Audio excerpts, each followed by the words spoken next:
Beneath the green cliffs, a narrow waterway winds through the landscape, broken only by a solitary paddler, one man pushing forward in a canoe built for three. His 8 companions were captured by strange, pale men wielding gleaming weapons and shields. The paddler reaches his village, shares news of the ambush, and quickly rallies a war party for a counterstrike. These people are natives of this land. Generations ago, their ancestors left behind the vast Eurasian plains, traversed ancient seas amid the tundra of mammoths, and settled deep in a virgin territory, untouched by humankind.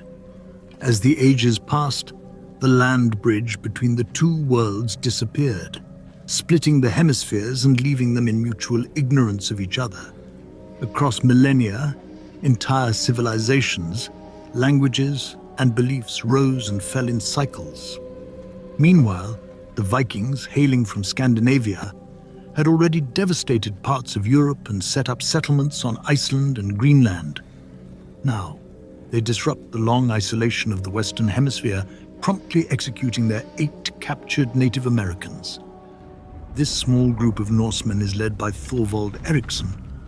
Earlier, his brother Leif had made landfall on the American coast, but encountered no native people. Now, a swarm of indigenous canoes approaches. The Vikings take cover behind their ship as a barrage of stone-tipped arrows rattles against their raised shields. Eventually, the attack subsides, and the native warriors retreat.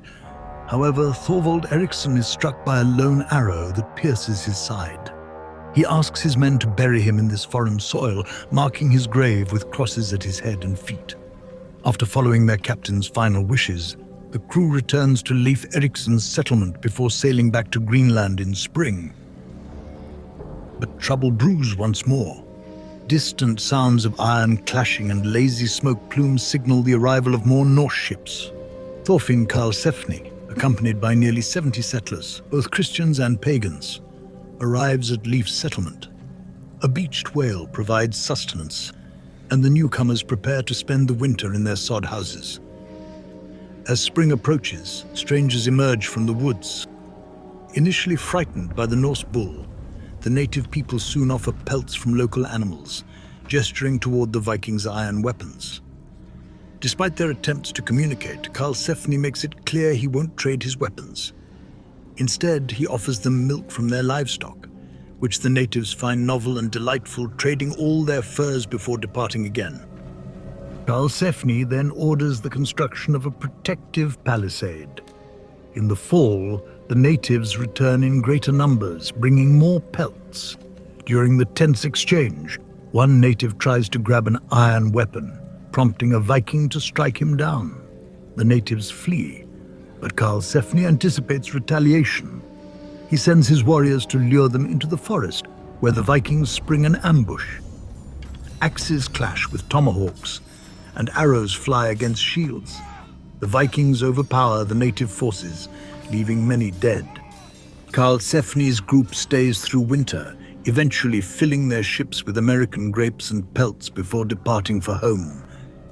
This account comes from the Saga of the Greenlanders, one of 2 Icelandic sagas documenting the Viking settlements in Greenland, Leif Erikson's exploration of mainland America, and the Norse journeys to lands they named Markland, Helluland, and Vinland. The other saga, the Saga of Erik the Red, recounts a similar story but with notable differences, merging Thorvald's and Karlsefni's expeditions and describing a major battle where native warriors defeat fleeing Vikings, only to be driven off by Freydis, who frightens them by striking her bare chest with a sword. These sagas, shaped by oral storytelling, were likely first written down in the early 13th century. They blend history with myth. Reanimated corpses deliver prophecies, and disembodied voices guide the explorers. In Erik's saga, Thorvald meets his end when a one-legged creature shoots him with an arrow to the groin. These tales capture the twilight of an era, as Viking tribes formed kingdoms and abandoned their settlements in Greenland. The stories of their brief venture into the western lands became folklore shared around the hearth or spread by traveling merchants. By 1340, an Italian monk recounts tales of a mysterious land, saying, "Further west lies a place called Marcolada, where giants dwell. The buildings there are made from immense stones, far too large for anyone but giants to construct." Yet no sailor has ever been able to learn the truth about this place. In 1492, Vatican records state that no news had come from Greenland, that distant, isolated land. Nearly 80 years later, Christopher Columbus reaches the Bahamas.